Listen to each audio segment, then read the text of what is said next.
Greetings, everyone, and welcome to the Avery Research Center, Avery Digital Classroom. My name is Darren Lee Calhoun II. I am the Facilities Outreach and Public Programming Coordinator at the Avery Research Center for African American History and Culture.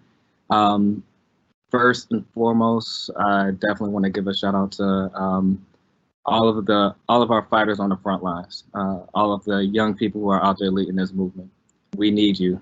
And we are proud of you, and we are here to support you in any way possible at the Avery Research Center. Make sure you get your rest. It's a long fight, and you'll be fighting for a long time. Not everyone needs to be on the front lines. There are plenty of ways that you can fight for justice and for our freedom and collective sustainability within this country. This is one way you can do that.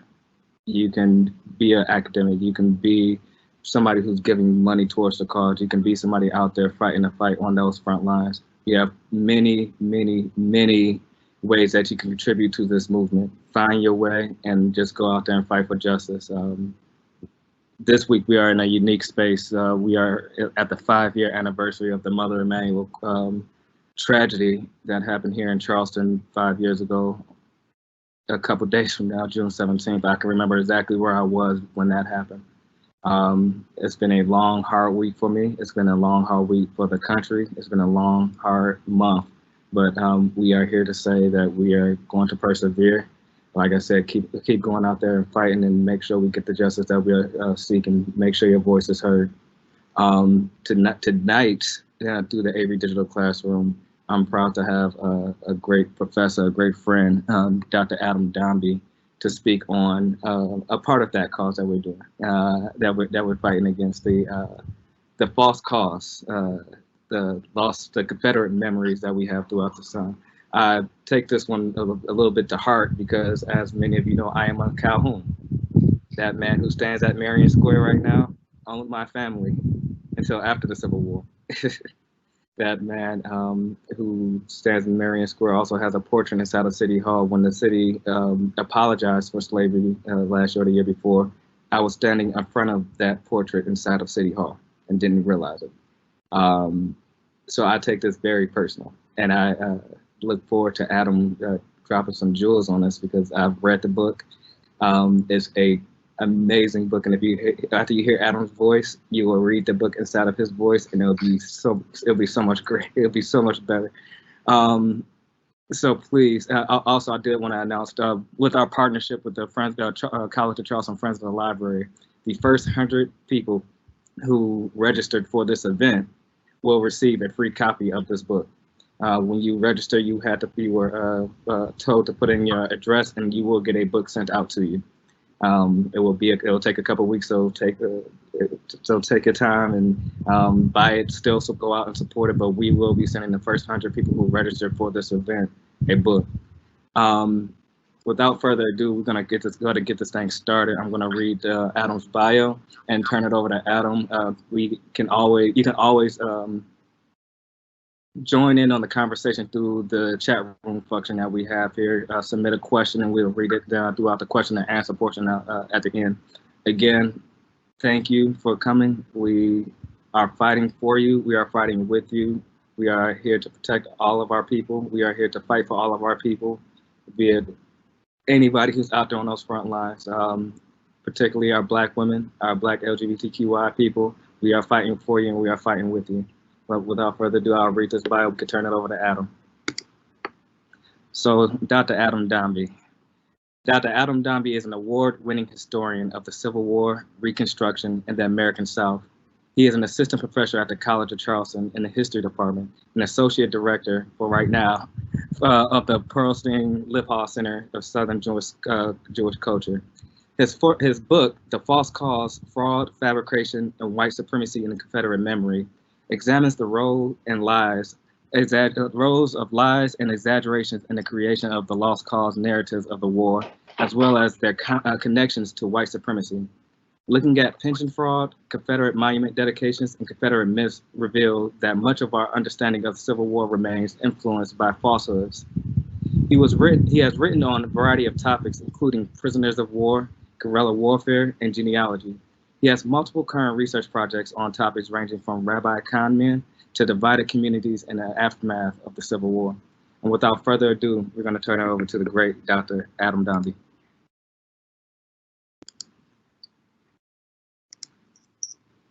All right.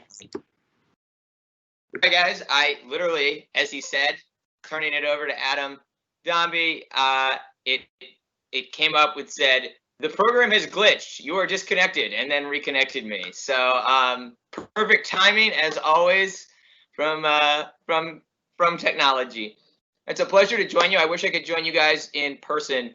The only advantage of the online is that I am able to have my dog with me as I give the talk. But I'm really excited to be here, and I want to reiterate what's already been said about supporting and those in the street, those protesting, those activists who are arguing that, you know, Black Lives Matter, and we can't stop being activists, but we also can't stop learning. And everyone has their own way. My own way of activism has always, I'm not someone you'll usually see in the street. It's not something I'm comfortable with. I don't like crowds. So I try to, but I usually end up leaving relatively early. And that's okay. As Darren said, teaching is another way that I hope to help the cause and help give context. And so one of the things tonight I'm hoping to give context to is a little bit about the history and how history shapes race relations in our country. And the reason I study what I study is because I do think it matters. I do think history matters, and history shapes how we understand the present, how we understand the past is inherently connected, those two aspects. And I'll explain that a little as we go on. But I want to start by just introducing you guys to the idea of the lost cause. I think this is a sort of, now that I've uneloquently been unable to say the exact same thing as Darren said, I'm going to just jump right in and talk a little bit about the lost cause. And the lost cause is something that historians talk a lot about. It's a narrative of the past that white Southerners pushed, specifically pro-Confederate white Southerners after the war. And it was a narrative about the war and about Reconstruction and about the antebellum era that justified aspects of the present. And so historians, when we talk about the past, history is a reasonable reconstruction of the past, but memory is how society remembers it. And we see it in monuments. You know, it is an incomplete story when we look at the John C. Calhoun monument. He doesn't say slave owner on the side of it, or defender of slavery, or argued the positive good of slavery, right? And so when we instead get this partial view, this selective memory, scholars have spent a lot of time looking at. And what I sort of tried to bring in my book, which you guys can get, is that it's not just selective, it's outright fabrication. In addition to selectively remembering some things and forgetting other things, you also have just creation of things that are false. Fake people, fake stories, fake interpretations. And all of these fake aspects are always, it seems, being used to uphold the biggest falsehood of them all, a belief in white supremacy, a belief that race indicates the value of a person, right? Something that I find to be a pernicious aspect and a fundamentally negative aspect to society. And I think probably most of the people here today agree with me on that one, that, you know, racism is bad. It's not a very profound statement, but it is a starting point, perhaps. And the lost cause, everyone sort of has their own understanding of the past, but there are certain tropes that were taught and passed on from one generation to the next. And I'll just highlight a few aspects of those. The first and most important, perhaps, that you may be familiar with is the belief or argument that slavery had nothing to do with the Civil War. You hear this again and again. You still hear it today. I've had people show up at talks before in Charleston who've told me this, that slavery has nothing to do with the Civil War. And let me be clear before I go any farther. Slavery has everything to do with the Civil War. There is no Civil War without slavery. It doesn't happen. You can read the Articles of Secession of South Carolina, and you will see that, sure enough, the listed reasons are only involving slavery. There isn't any other that they list. And so when and we'll talk about why that changed in a little bit. But first, I want to get some of the other elements. There's other elements of this lost cause myth that are pretty predominant in most versions of this, of how people would learn the past or I should say, white people would learn the past, although some African Americans also learned it this way, interestingly. And that's a whole nother story.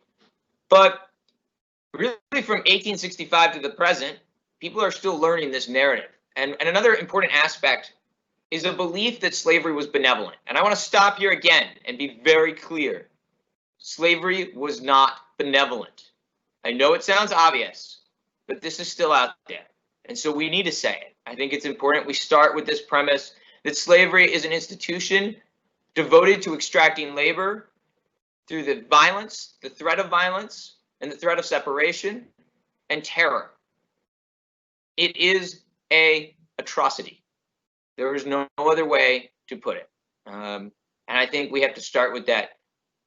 We know, for instance, and I'll be graphic for a moment, so I warn you, that Southern newspapers advertised the sale of children away from their parents. We know that they advertised openly young women, as young as 12 years old, openly as sex slaves. That was in our newspapers in the South.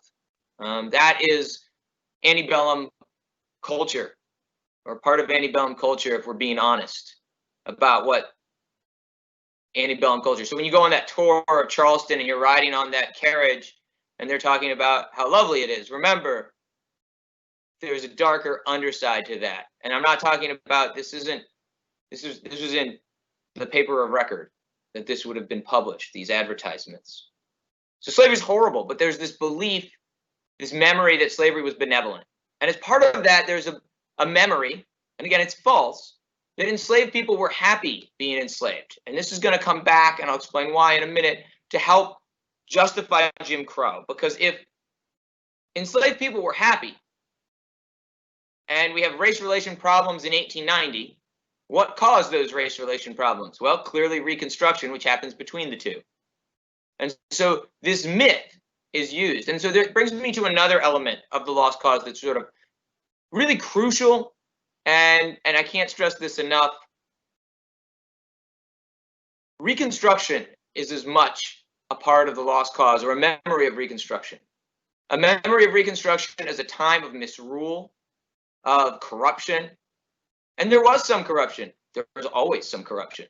But it was not a remarkable amount of corruption. In fact, probably less than at comparable times. I would argue probably less than today.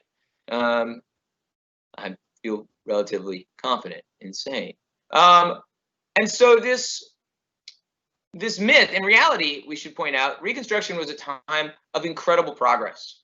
It was the first time in South Carolina history that we had a public education system created. And it was available to everyone. And I think that's important that we remember the truth about this. And when we look at the past, at these myths, they were there for a reason. And I think that's really important to go on. And what is that reason? That reason was to uphold Jim Crow and to uphold white supremacy. And it remains the purpose of these monuments in many ways. Because if you have a narrative of history that says, this is how we got here, that tells you how to solve any problems you're having.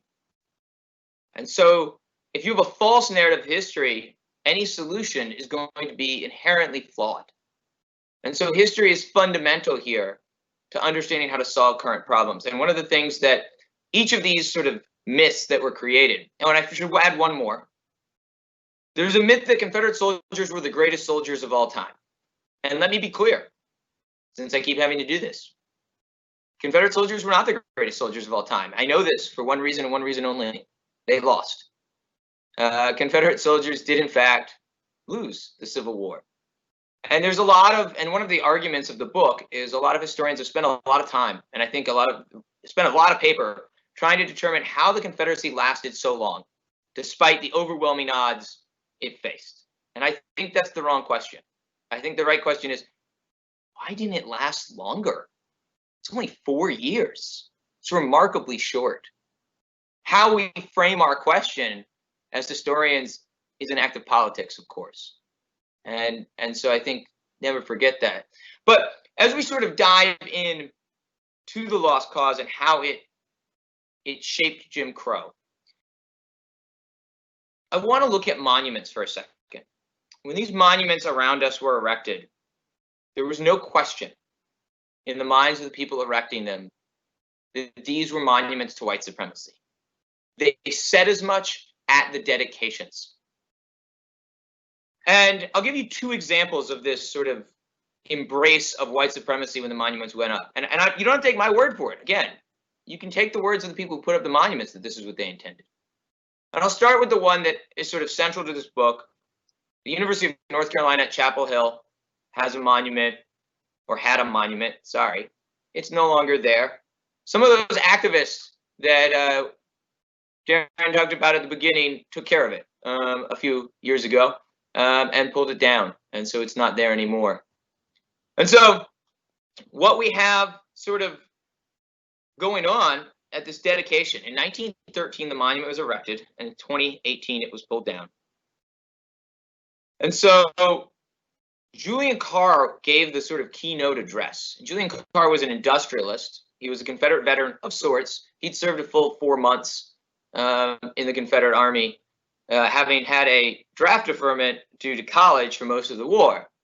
And he doesn't really talk about that after the war very often. He usually sort of talks about how he served for 3 years, even though the fact is he served for more like 3 months. But this exaggerated service for him helped him establish his white supremacist credentials, actually, as a political figure. And in this speech, he says, this is a monument not just to what the Confederate soldier did during the war. After all, they lost. This is a monument to the way what Confederate soldiers did in the years after the war, during Reconstruction, in which he says he was able, that the Confederate soldiers, or their veterans at this point, they're no longer Confederate soldiers, had been able to reassert white supremacy. They'd overturned Reconstruction. They disenfranchised African Americans, and he celebrated that fact. And lest anyone think this was just a political accomplishment he was talking about, I want to explain what he said about his role in this. He says, let me tell you what I did. He wants to tell his personal story. He asks for their time, and he says, now 100 yards from here, and I'm quoting now to be clear, this is not my language. Then 100 yards from here, I horsewhipped a Negro wench until her skirt hung in tatters. It's graphic language. It's disturbing language. And he did this because the woman had publicly maligned, in other words, insulted a white woman, because she asserted a newly acquired right, the right of free speech. And he didn't like that. He horsewhipped her. And he was proud of this. He bragged about this act. It's disturbing. So to him, this was a monument to white supremacy. And it's notable that this speech does not appear in the newspaper. And the reason it doesn't appear in the newspaper is because it was so unremarkable. It was so typical of other monument speeches that this didn't even raise anyone's eyebrows. Imagine, if you will, someone giving a speech today saying that they horsewhipped someone and it not being the lead story. Perhaps it's believable again that that is true. Hopefully not. I want to use one other example of a monument where they said when it was erected that this was a monument to white supremacy, more or less. And that is a little bit closer to home for my Charleston friends. This is a Charleston talk. The Wade Hampton Memorial, some of you may know. It's the sort of dinky looking one in Marion Square. not the tall one with Calhoun at the top, obviously, the smaller one. It's sad, sort of little brother over in the corner. I've always wondered about whose idea it was to have something so small put up next to something so large, since the Calhoun Monument was already erected by that point. But as they put up this memorial, they talked about Wade Hampton. And for those of you who don't know, Wade Hampton was a Confederate general. And they talked about his Confederate generalship, but that wasn't the really most important thing that they were celebrating about Wade Hampton. When they talked about his accomplishments, it's striking what sort of seemed to gather the most attention. It wasn't his Civil War service. It wasn't his term as governor. It's him being elected governor in 1876. And if you know anything about the 1876 election, you know that it was an election in which literally a campaign of terror was used to disenfranchise African Americans. Ballot box stuffing occurred. In one county, over 2,000 more votes are cast than were registered to vote in the county. Rifle clubs intimidated. In the Charleston area, one of the Charleston rifle clubs actually marched behind the Confederate flag again to intimidate African Americans. So the next time someone says the Confederate flag has no ties to racism until the 50s, just remind them those ties already existed in 1876 when they were using it to intimidate African Americans, because that was the flag flying at Fort Pillow when African American troops were murdered by Confederate troops. It had always been attached to white supremacy from its beginnings, and that's important to remember. So we have this knowledge that they wanted to celebrate white supremacy because at the turn of the 20th century, which is when these monuments really go up, it's not until these monuments do not go up until African Americans have been disenfranchised. And that's key because they had to have something to celebrate, because these are not participation trophies. I once gave a paper with the title Participation Trophies in Stone because I thought it was funny, but I realized later these aren't participation trophies, they're victory monuments. And I see people put up, and I love these signs, they put up second place on Confederate monuments. I see protest signs sometimes, and it makes me laugh. But that wasn't the intent, to celebrate second place. The intent was to claim victory. Because between the end of the war and the erection of these monuments, African Americans had disenfranchised, and Confederates felt, or former Confederates felt, that they had something to celebrate. And this narrative was used time and time again, this lost cause narrative, to try to mobilize whites to support Jim Crow. They would say, whites have always voted together. And here's the evidence. And if you don't vote with whites, African Americans will take over. It's the constant sort of fear that's put forward. And so I want to turn now to one other myth. And this one's one I don't usually get to talk about, but Darren asked me to mention it because it's one that we see propagated a lot lately. And it's the topic of chapter 4 of my book. And that's the belief that there are Black Confederates. This idea, I mentioned earlier, this belief that slaves were happy. That has evolved from a belief that there were lots of loyal slaves to a belief that there were actually Black Confederate soldiers. It's a relatively new myth. And it's based on an earlier story, an earlier lie. And I want to tell you the story of one man. I want to tell you the story of Albert and Wiley Blackburn, the Blackburn Brothers. I guess they're two men. The Blackburn Brothers were enslaved in North Carolina during the Civil War. And years later, in the early 1930s, they applied for a pension. There was a special system that had been set up in 1927. So this is years after slavery ends, to be clear, that if you'd been an enslaved person, or a slave as they would have said at the time, and been loyal and gone with your master to war and served them loyally, you were eligible for a tiny little pension. Now, this was not a Confederate veterans pension. It was smaller. It was later. And they were very explicit that it was different. Well, the Blackburn brothers said, aha, we served our master. And they both applied. And they both received pensions. And Wiley Blackburn actually used his pension as a sort of advertising element because he was a newspaper salesman. That was what he did sort of for a living He sold newspapers on the street, and he would play dumb and allow white customers to sort of play pranks on him. It was a sort of technique to play a role that sort of reinforced Jim Crow. And they would talk about how they helped pull their wounded master from the battlefield whenever they were asked about it. And so there's only one problem. The Blackburn brothers, Albert Blackburn, the longest living of the two, was 5 years old when the Civil War ended. 5-year-olds cannot drag someone from a battlefield, it turns out. There have been some, very complex studies done on this. But they were lying. The Blackburns had been enslaved, but they had not gone to war. And indeed, we don't know for sure how many of these, and it's a tiny amount, less than, I think, 300 pensions are issued from the state of North Carolina to formerly enslaved people. But when Blackburn died, he was remembered as the last slave of North Carolina, is how his obituary read. And the truth was he had been enslaved, but he lied about his experience enslaved. He claimed he was older than he was. And the reason he did this is he realized that if he played this role in his old age, he could support himself. He could get enough money to help educate his children and his grandchildren. And I think it's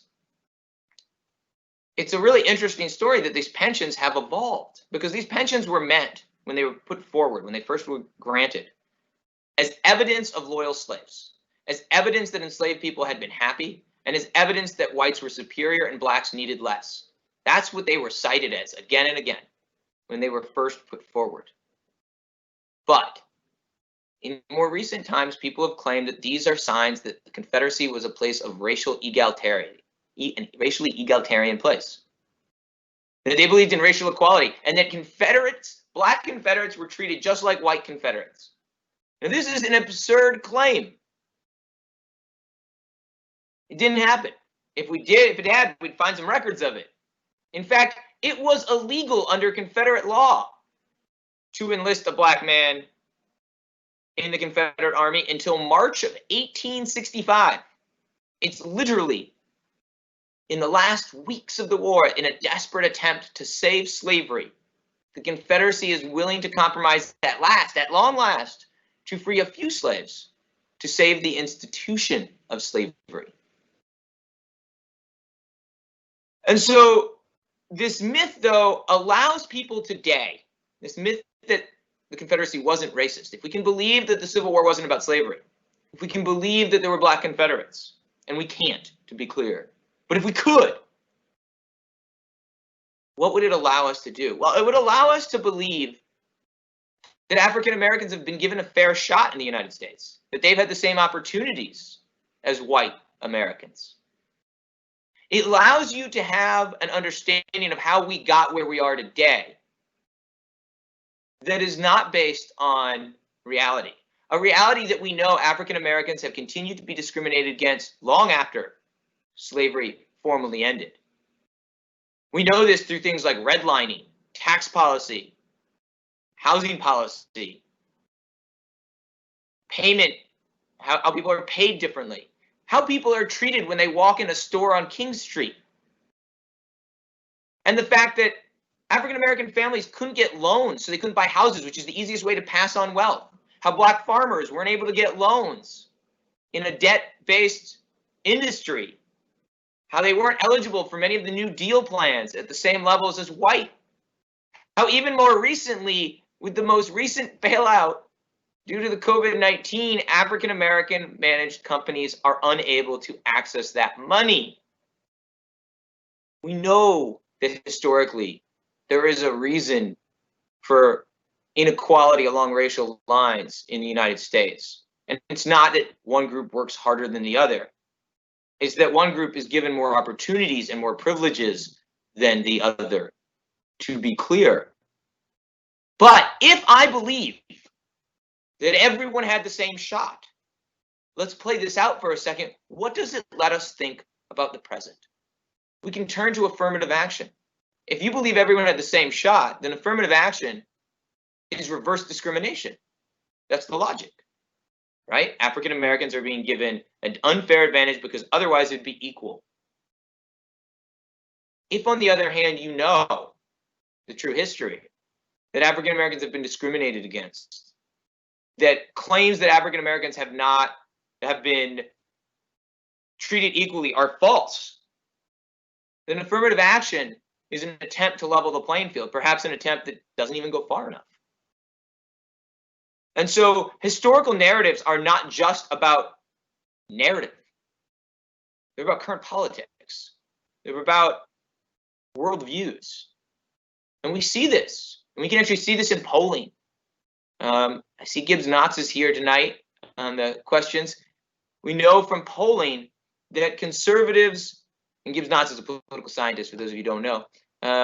We know from political polling that conservatives are more likely to believe the Civil War was not fought over slavery than those who are liberal, because it allows a conservative worldview.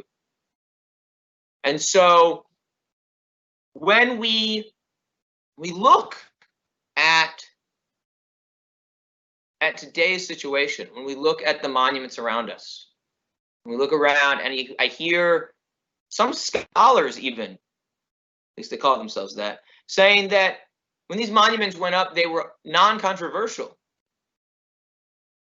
It's bad history, because they weren't controversial among white South Carolinians, perhaps. But the majority of the population of Charleston when the Calhoun Monument went up, the majority of the population when the Wade-Hampton Monument went up, were Black. They had no say because they'd been disenfranchised. But we know that they didn't like those monuments because they started defacing them immediately. There was a long history of the Calhoun Monument being defaced. It goes back to the first Calhoun Monument because they had to replace it because it kept getting defaced. It doesn't last very long. That's why they put them up so high, according to some scholars, it appears, or at least part of the reason they put them up so high. And so when we look at these protests today, one thing that I think is striking to me is that they're part of a longer movement. A lot of people you'll see saying that this is, a lashback that started in 2015 or 2017. And 2015 had an important moment. There's no question. It was right before I moved here. I too remember where I was. I was moving to town shortly thereafter. I didn't know what I was coming to. It was scary to sort of all of a sudden hear this, and I had no idea what Charleston was like. I'd visited twice. But that was a moment that helped move the process, but it was a process already underway. It's part of a long civil rights struggle. Confederate monuments have been defaced and damaged since they went up. In North Carolina, there's one monument that within a week of its erection was painted. Within a week, it was already being defaced. And so when I see these monuments getting painted, I see part of a long history of civil rights activism. A history where I have hope that we're making some progress, perhaps. And I hope to see more progress as we go forward. And I want to sort of come back to sort of what's going on now with these monuments. I stopped in Richmond recently. A couple of days ago, I was in Richmond because I wanted to see, I was driving through anyways, and I wanted to see the monuments one last time before they were moved as a scholar of monuments. And I stopped at the Lee Monument. And it's amazing. That monument has never been more visually striking than it is right now. It is an absolute amazing place to visit. It takes your breath away. And normally when you go by that monument, nobody's there. Historically, it's been a white space. We know that the Robert E. Lee Monument in Richmond was part of a segregated neighborhood development. That's how it went up. Similarly, White Point Gardens was historically a white space here in Charleston. And I'm watching, and you arrive at this monument now, and I've never seen such a crowd. There are tons of people there. Many of them African American, taking photos in front of this monument. Some doing the Black Power salute, some holding up signs that say Black Lives Matter. A space that has historically been white, despite many of those houses likely being built by African Americans that surround it. A space, though, that has historically been exclusively white has been reclaimed by the African American community. And it's a really inspiring thing to see. And I don't know how much longer that monument will be up. And if they do preserve it, I hope they leave the paint. I will say that. Because I do think in 20 years, it would be an amazing exhibit to put up and say, 20 years ago, we removed this thing. But what to do with monuments is a tough thing. But these monuments were meant to remind African Americans that this space wasn't theirs. And so to see that space reclaimed is the ultimate rejection of the lost cause. It's the ultimate sign that guys like Julian Carr, who put up the statue at UNC, or the people who put up the Wade Hampton statue, or the Wade Hampton marker, the monument, or the Calhoun statue, are failing. That they have not succeeded in securing white supremacy for all time, as they wanted. The white supremacy is not as strong as it is. This is not to say we've accomplished what we need to accomplish. We have a long way to go, God knows. And removing monuments is not necessarily the end. It's not necessarily even the start. It's in some ways symbolic, perhaps, but it's also is demonstrating who has a say in our politics, who controls our public space. Monuments were meant to remind everyone when they went up who controlled this space. And so to change our commemorative landscape and make it more democratic has the potential to demonstrate who we as a society believe should have a voice in the decisions we make about everything, not just public space, but public policy, education, healthcare. So these are linked. These monuments are physical manifestations of systemic racism. They're part of it. I don't have the answer for what to do with all of them. But I do hope that we can have more voices heard in the future in our commemorative landscape. Because right now, our commemorative landscape largely consists of white men, occasionally a white woman. And that's missing so much of our history. It's that selective memory again. It's missing women, women of color, men of color, Black men, Black women, trans Americans, Native Americans, Hispanic Americans, and I could go on, LGBTQ Americans. They should have a say in our society as well. And perhaps that means we need to include them in our commemorative landscape. And I'll end there and take questions. It looks like there's already some questions, but Darren, you want to ask which ones you want to ask me? Is that okay? Yes, sir. And thank you, Adam. That was great. I really appreciate you coming on. And if you're watching this later, I apologize for the access issues. We seem to be having an outage somewhere within our network, but we do have plenty of people on right now, and we have a few questions here that I want to get to, and one I want to ask personally. But the first one is from Dr. Gibbs Nas, professor at the college. As someone who has studied the issue since graduate school, are you surprised by the pace of change that is currently taking place? That is a really good question from Dean Knotts. It's a hard question. If there's one thing I've reached right now is that nothing will surprise me anymore about monuments. And let me explain what I mean. If you'd asked me in 2012 what's going to happen with Confederate monuments, I'd be like, maybe one day we'll have interpretive markers in front of all of them. In fact, I had a conversation with a young activist, and he wanted to see monuments ultimately removed. That's what he wanted. And I said to him, you know what? You're never going to get these monuments gone. You should aim for a historic marker. I think that's achievable.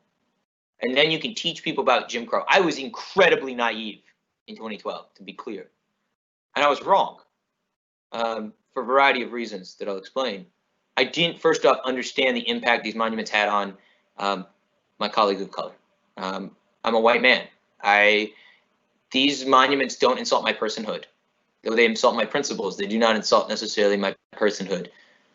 And talking to African-American professors and students at UNC in time led me to realize, and to activists as well, that they saw these monuments as an unwelcoming thing. And I could use this monument in theory to teach about Jim Crow. I can't use it to teach about the Civil War because has nothing to do with the Civil War. It's everything to do with Jim Crow. That's the thing about monuments.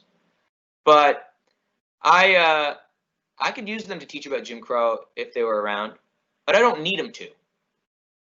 And I do need my students to be able to get to campus safely and to feel safe. And once you start attracting white supremacists back to campus who are armed, that makes it very difficult to teach.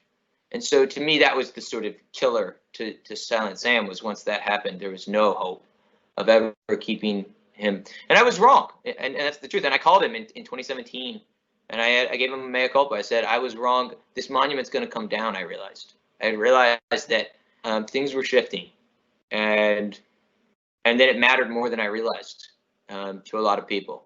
And it was a learning process. And so I'm hesitant to ever be surprised at this point because I don't know what's going to happen, and I try to be humble about that fact. I was not expecting this to happen so quickly. The speed at which we have seen, I thought I had till July before I needed to write some op-eds.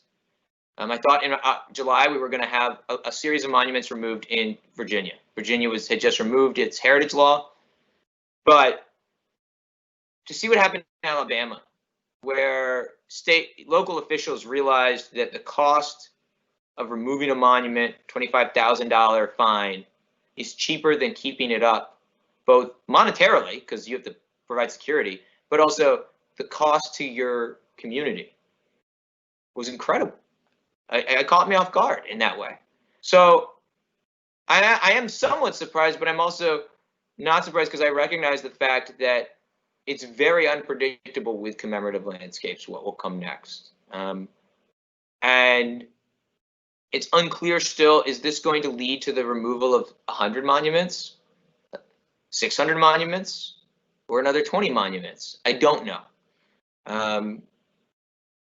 I do think it's signs, though, that we are having a more democratic process. And this is something that I've always objected to about heritage laws, is that they're fundamentally undemocratic. Their purpose is to take away the ability of future generations to make decisions for themselves, which is anti-democratic. They are a product of the Republican Party, to be quite frank, being scared of demographic change and of losing power. And we see this playing out in a lot of undemocratic means as they cling to power. We saw it in North Carolina with the changing of the laws of what a governor was responsible for when a Democrat won. We see it in voter disenfranchisement efforts, massive voter disenfranchisement, voter ID, felony disenfranchisement. In Alabama, you had the voter ID laws followed by the closing of all the DMVs so nobody could get driver's license to then vote. I mean, it's just blatant. And it's the same impulse to try to keep future Americans from making decisions about our future that we see in heritage laws, which say local communities can make that decision, and we're going to make it hard to even revoke these laws, as South Carolina's law does, because it's a clinging to power. It's an anti-democratic clinging to power. And I think we will see pushback. I think whenever there's racial progress, you see racial re-entrenchment, or racist re-entrenchment, I should say. And that does scare me as well. So I don't know what's next. I think some more are coming down. I don't know how far we go, and I don't have the answers for what the right solution is, but I am really heartened by the fact of how many Americans have learned about monuments and what they mean in the last 10 years. Thank you, Adam. I truly do appreciate you saying that. I tell people all the time, I've been here for 8 years now, and I've had to go to school across the street from that statue. I had to work across the street from that statue. I've been on the constituent school board down here where that statue is. I'm on multiple committees for the city of Charleston where that statue is, and they have no idea how triggering having the person who actually owned my family stand right there in Marion Square in an honorific place. And also, if many people remember, that night on June 17th, we were standing in front of that statue down the street from where 9 people were just killed. So I really do appreciate you saying that. I think it's important. It's worth mentioning again to all our viewers, especially for white viewers, to be quite frank. Listen. Because whether you're as an activist or with friends about these issues, you can't experience it, but you can listen. Mm-hmm. And it's the only way you're going to learn is if you listen. Don't believe that you can just understand it without hearing the harm, and believe it when someone tells you it, because I haven't had to walk through a world that discriminates me in the same way that my friends have. Absolutely. And we're going to go ahead and run to our next question from Mary Trent. Has your research looked into the massive relief and nightly light show on Stone Mountain? That has always seemed like such an odd paradox of a space to me. It romanticizes the lost cause narrative and has a long history connected to the KKK, yet it's a tourist site, not infrequently visited and seemingly enjoyed by diverse patrons, including African Americans. Can you help me make sense of that weird space? I've actually climbed Stone Mountain myself as well. I grew up in Atlanta, and I remember we used to climb Stone Mountain every year, at least once a year. We'd walk to the top, and we didn't go to the light show too often. We went at least a couple times though growing up, and it is a strange place. I would say the last time I was there, I saw more African Americans running and walking around the thing than I did white Atlantans. To be quite frank, it's a park, right? It's where people go to ride safely on weekends because there's not traffic, right? So it's like safe to ride your bike there, and walk there. It's a place for exercise. It's really weird, and it has this massive. It's literally the largest carving on earth of Robert E. Lee, Jefferson Davis, and Stonewall Jackson. And I think the best solution, of course, is putting Outcast alongside them, that somebody suggested a few years ago. But it is a strange place, but I think it speaks to the way we've romanticized the antebellum era and the Civil War era, and the way we've also disconnected our past from our present.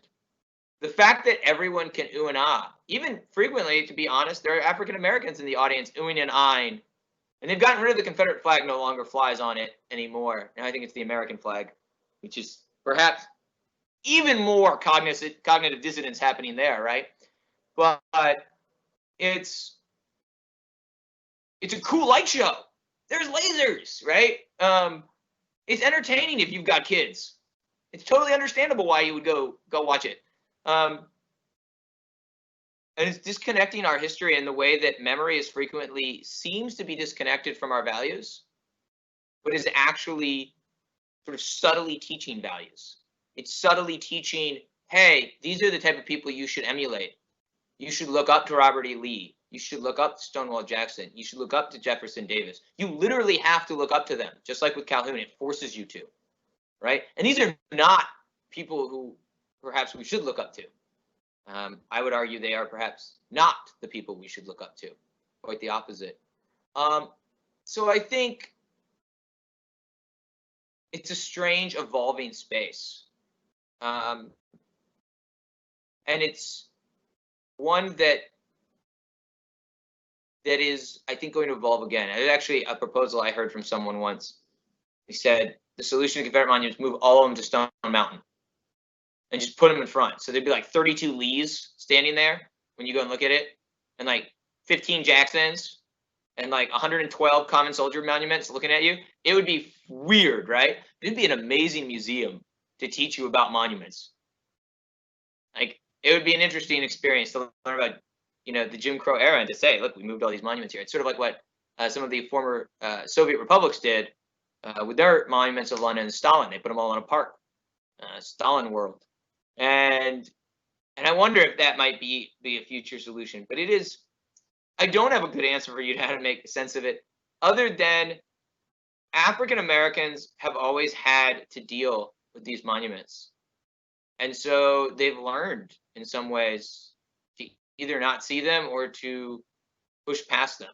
And I can't speak to them, what exactly their experience, but I can say that it doesn't surprise me looking at the fact that if African Americans said we're not going to go into any space that has a Confederate monument, they wouldn't have any space to go in. Where are they going to hang out? And then maybe that was the point of these monuments. So, and it's always been tied to the Klan, I should point out. The Lost Cause has always been tied to the Klan. The United Daughters of the Confederacy and the United Confederate Veterans and the Sons of Confederate Veterans as well all endorsed a book in the early 19-teens about how the Klan were the heroes of Reconstruction that saved white women from black men. There's always a sexual component of this as well, of this sort of racism. And so they've always been tied. They've always celebrated. In fact, in North Carolina, a monument was once put up to the Klan by the UDC, although it has since been, we think, destroyed. We don't know what happened to it. It's disappeared. It's not missed. But hopefully that answers your question a little bit. I'm sorry I don't have a better answer other than we need to keep talking about it. And we need to keep thinking about solutions, because I don't think the solution is to put a bell tower on the top. I don't think that solves it. As much as that was, it's a nice idea, we'll put an MLK bell tower on top. It just, it gives you a cognitive dissonance. And I don't think putting a monument next to another monument, unless it changes the meaning of the first monument, isn't going to work, because they fundamentally contradict each other, right? If I put a Robert Smalls smushing Calhoun, then it changes the meaning. Like really big Robert Smalls, right? Stepping down on him, that might change the meaning. But just putting Robert Smalls next to him equally, right, at the same height, that just causes you to go, huh? What the hell are we supposed to celebrate as a society? Because they fundamentally disagree on their values.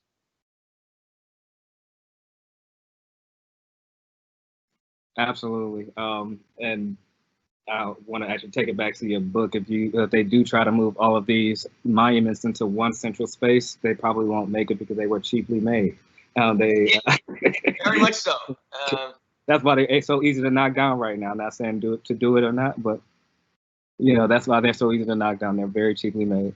We're gonna get to our last two questions really quick. And this one from Mary Jo actually touches on what you were talking about with the Heritage Act. Can you talk a little bit more about policies that support and protect monuments to white supremacy and racism, such as the Heritage Act in South Carolina or the Memorial Preservation Act in Alabama? Historically, where do these fit into the false narrative attached to the commemorative landscape you study and discuss in your book? Yeah, they are attempts to hold on to it. It's a great question, and it's an important question. I think the key here with these acts is it really is a last-ditch attempt to control our politics and public spaces. I think they're tied together. And I think the Heritage Act in South Carolina is really telling, because it actually had a higher standard for revoking it. In the actual law, it says that to revoke this law, you need a higher vote than the Constitution prescribes. It's probably not constitutional, to be honest. But the reason was, and you could also just repeal that segment of the law first and then repeal the rest by the normal process. But the idea that they're going to make it harder for future generations to debate this. And we recently had an Alabama state senator, might have been a state house member, say that they didn't want this debated even in the state legislature, is telling. Anytime you have someone trying to keep something from being debated, it is a sign they know they're on the losing side in the long run, that they see danger and that they don't have the arguments they don't think they can win the argument. If you don't think you can win the argument, you don't want to have the debate. If you think you can win the argument, you want the debate. And so they are anti-democratic in the sense, little d, in the sense that they're aimed at holding on to power. In some ways symbolically, And so I think where they fit is that they see the lost cause under attack, and they see the institutions that the lost cause uphold under attack, like disenfranchisement of African Americans. And so what's really interesting about them is every state did a different one, and they all have different sort of things. Like North Carolina doesn't have a prescribed punishment. And so instead you have lawsuits saying you have to put it back if a monument's removed. Whereas the Alabama one has a prescribed punishment, which at the time they probably thought was going to work to keep people from touching it. What they didn't count on is how expensive activists would make it to keep the monuments. And I think this is actually very telling. One thing we've seen is that if you take away a legal means to do something, people will resort to extra legal means.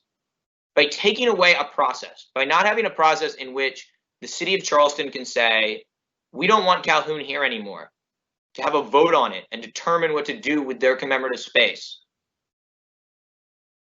There is no other option but extra legal. It forces people to take steps to fix a perceived problem. Right? If you perceive a problem and there's no legal means to do it, you have to do an means to do it. And so I think one of the reasons people are willing to break the law is these heritage acts. I think if we didn't have these heritage acts, you'd see a lot less destruction of monuments. Ironically, heritage acts are causing the destruction of monuments that would otherwise just be removed safely and could be preserved. And as Darren pointed out, a lot of them are really cheaply made. They're like $500. We saw this with Durham Monument when it was pulled down in 2017, and it just twisted. And I really wish they just left it twisted on the ground, because that would have sent a message. You know, in 1924 we put this up, and in 2017 we tore it down. It was sort of would have been a cool sort of plaque to add to it and call it a day. But if there'd been a legal means, I don't think people would have felt the need to break it. And some of these monuments perhaps could have some artistic merit. Many of them don't, and perhaps could be preserved in some fashion somewhere, or put away for 20 years and then dealt with, and be used as historical artifacts to teach in. But right now, I think getting them out of sight is the quickest way to protect them. And we've seen a shift in the last 2 weeks from the UDC and the SCV, and I'll tell you what I think did it. It was the burning of the UDC headquarters, and the just absolute covering of the Lee Monument. The combination of those two events in the same night scared them, and they realized we don't control things anymore. And the only way to preserve our cherished artifacts is to accept that they can't be in places of honor anymore. Absolutely. And we have our last question now from Jen Wright. What concrete steps to combat racism and the lost cause narrative, both on campus and in the local community, would you recommend a college take? What do you see as being most critical? It's a really good question. And I'm not an expert on how to fix racism. It's not something that I'm an expert. And the first thing I would say is we need to consult experts. The idea that we, as scholars of random topics, can figure this out on our own is, I think, extremely arrogant, to be quite frank. The idea that, you know, a biology professor and a psychology professor and even a historian of, you know, I don't know, modern Europe are going to come together and be able to come up with a good solution to solving racism, I don't think is the answer. The first thing is, though, I think, I will say, as someone who does study racism, is having an anti-racism or an anti-racist approach is the first step. It has to be actively. It's not enough to just not be racist. You have to actively seek to deconstruct the systemic issues. And so I think this is a situation where it goes everywhere.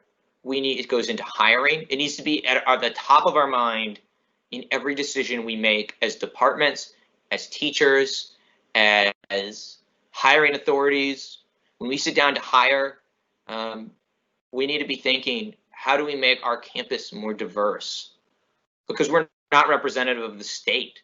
I think that's the most telling aspect. Our campus is not demographically representative, which means we're failing already. And so we have to be cognizant of our own biases as well. And this is everyone. This includes me. That I grew up in a society that's fundamentally racist. That's the reality. I experienced a huge amount of privilege, and so I have to, and there are certain thoughts I will probably have at some point in my life that are, whether I realize it or not, racist, quite frankly. I have to be looking for them constantly, because, and it's not blaming people. It's not saying, oh, you're racist. It's saying you were raised in a racist society, so some of the things you take for granted may be perhaps wrong. And so constant questioning is the start. Also, I think we really need to move away from this idea that the way to solve racism is just education. I think it's part of it, but you can't just teach someone not to be racist. There has to be negative ramifications for being racist, or people won't learn. That's part of learning. And I think, so there's a lot of elements. We have to be honest about ourselves. We have to be willing to talk about it, which is really hard for a lot of people, especially when we're talking about our own failings. And I think that as a college, we need to talk about our own failings. We have failed as a college to be anti-racist. And I'm not just talking about our, certain former leaders of the college who have been controversial. I'm talking about every individual department doing its utmost to be anti-racist. It's not enough to say, oh, I treat all my students the same. We need to be talking about, okay, first off, do you really treat all your students the same? Because it turns out probably not. And what we know is that it's unintentional. Because the really insidious thing about racism is that racism doesn't require hate. In fact, it frequently doesn't have hate. And you'll hear someone say, I love everyone. Great. Julian Carr said the same thing right after he ran for the Senate on the campaign that the white man shall rule or die. Because he just felt that was the right way society works. And so we need to start with our definition of racism as one that is about structures of power. And policy comes first. Policy creates racist ideas, is what Ibram Kendi says, not the other way around. And so it's not enough to change people's hearts. We've got to change systems of power. Ashe, and thank you, Adam. That was great. We really do appreciate you. We appreciate your scholarship. We appreciate everything that you're doing for the college and for our community right now. Well, I got to thank you, man, for all the work that Avery has been doing over the years, and for helping me as a scholar, talking to me about these issues over the years, and helping me understand them better, because as I mentioned, I am limited in my ability to know what it's like to walk by these monuments as someone who's Black, because I can't change it, right? But I can try to change the systems. And so, Avery's doing great work, and it asking Avery what to do and folks to be better, to Jen's question, may be the most important thing of being very honest. And that doesn't mean you just ask your Black friend to be clear, how do I not be racist? Because that's not their job. Right. It's your job as a white person to be clear, to figure this out. And I'd start by, to be honest, reading, I think, is the place we start. Or if you don't want to read, there's Netflix films, right? Watch 13 to get a better sense of your history. I do think history grounds this. But How to Be an Anti-Racist would be one book to pick up. Ibram Kendi's book is phenomenal for sort of re-understanding how we understand racism. White Fragility would be another one, especially for white readers, that just I find to be absolutely mind-blowing. Sorry I interrupted your conclusion, but it occurred to me that's part of what we need to do is educate ourselves, and it needs to not be done by putting that labor on our African-American faculty who already are overworked. Historic, we know this, and it undermines their ability to get tenure. And we need to teach it as well. You know, it's really, to be honest, teaching anti-racism in some ways needs to be there's every white professor should be thinking about how to do this, because in some ways when you're talking to a white student, it can be easier, to be quite frank, to teach them about racism, because they don't assume, oh, you're just pushing that agenda because you're Black. I never get that criticism. And so that's like one of those little things of privilege that you don't even realize you have. I didn't realize it until I talked to a professor friend of mine who's African American, and says, teaching white privilege is hell. And I'm like, what do you mean you're talking about? It's like the funnest thing to teach. People's minds get blown. They're like, because you're a white guy, no one assumes you're doing this just because it's your personal agenda. Right. Yes, and I will say we get that a lot at the Avery. We can teach it at every other museum in the city or state, but then when we say it, then it comes off as combative, and you're just bringing up race, you're getting FOIA requests, you're getting this and you're getting that. But thank you for conveying that, and again, we appreciate you and your work. I personally love the book. Thank you. Yeah, absolutely. And as I said at the beginning, the first 100 people who register for this event will actually get a free copy of the book. They will come soon, and we have all of your information, so just look out in your mailboxes for it. We appreciate everyone for coming out to the Avery Digital Classroom. It has been a great event. We apologize for all the access issues. We are dealing with a lot with the college right now, but this will be up on our YouTube page as soon as it ends, and it should be up within the next 20 minutes. I'm getting a message for it right now, so we should be up in the next 20 minutes, and we'll be sending it out. We'll send it out to you, Adam, and everyone else. Again, thank you for coming to the Avery Digital Classroom. We appreciate you. We appreciate all of our frontline fighters. We appreciate all of our freedom fighters out there.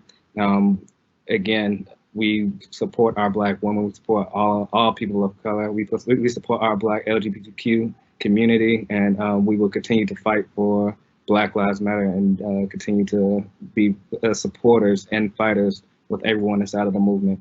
Peace, and I'll talk to you soon.